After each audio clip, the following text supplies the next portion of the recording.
नमस्कार, मैं राशिका और आप देख रहे हैं हमारा खास कार्यक्रम। इस वक्त हमसे बातचीत करने के लिए डॉक्टर साहब मौजूद है। हम इनसे बातचीत करेंगे। जैसा कि आप सभी जानते हैं, आज वर्ल्ड मेंटल हेल्थ डे है। इसको लेकर जागरूकता अभियान चलाया जा रहा है तुलसी हेल्थ केयर अस्पताल के द्वारा, और इसी मुद्दों को लेकर हम डॉक्टर साहब से बात करेंगे। डॉक्टर गौरव गुप्ता जी हमारे साथ मौजूद है। सर, सबसे पहले बहुत बहुत धन्यवाद हमसे जुड़ने के लिए। सर, सबसे पहला सवाल कि लोग, अगर मैं मानसिक रोग की बात करूं, तो ये सुनते ही एकदम से घबरा जाते हैं। ऐसा क्या करें, क्या हो जो लोग ना घबराएं? देखिए, मानसिक रोग में कुछ छोटी प्रॉब्लम्स हैं जैसे जी। एंजाइटी डिप्रेशन की, और कुछ बड़ी प्रॉब्लम है जैसे स्किज़ोफ्रेनिया और बाइपोलर डिसऑर्डर जैसे। सो आमतौर से जो अधिकतर मरीज हैं वो तो छोटी प्रॉब्लम से सफर कर रहे हैं, और उन छोटी प्रॉब्लम का तो बहुत आराम से इलाज हो सकता है।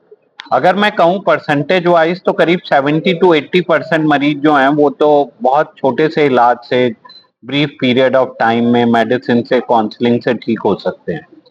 सो घबराने से कोई फायदा नहीं है, रादर हमें उसके प्रति एक जागरूकता की जरूरत है। अगर हम जागरूक होंगे और समय पे इलाज कराएंगे तो कॉम्प्लिकेशन से बचा जा सकता है और बेटर आउटकम आया जा सकता है। जी। और डॉक्टर साहब, लगभग कितने मरीज होते हैं आमून, अगर मैं बात करूं एक आंकड़ा, क्योंकि लोग कहीं ना कहीं इससे बचते हुए दिखाई देते हैं।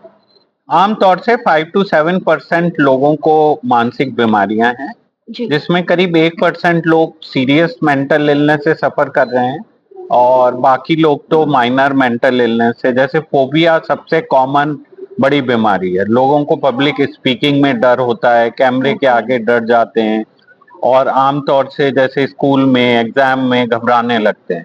ये सबसे कॉमन बीमारी है। एग्जाम फोबिया भी बहुत कॉमनली देखा जा रहा है, या इंटरव्यू फोबिया बहुत कॉमनली, पब्लिक स्पीकिंग फोबिया। तो ये तो केवल छोटे से एफर्ट से, थोड़ी थेरेपी से ही ठीक हो सकता है।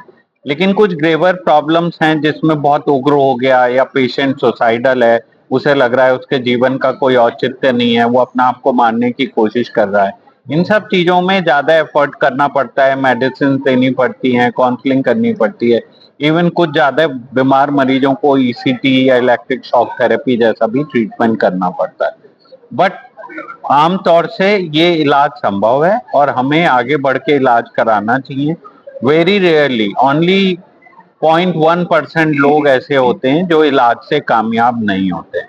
तो बगैर इलाज करे अपना आप को उस कैटेगरी में रखना तो अच्छा नहीं है। अच्छा, मेंटल हेल्थ का इनिशियल स्टेज क्या है? कब आइडेंटिफाई हो कि एक इंसान को मानसिक बीमारी है?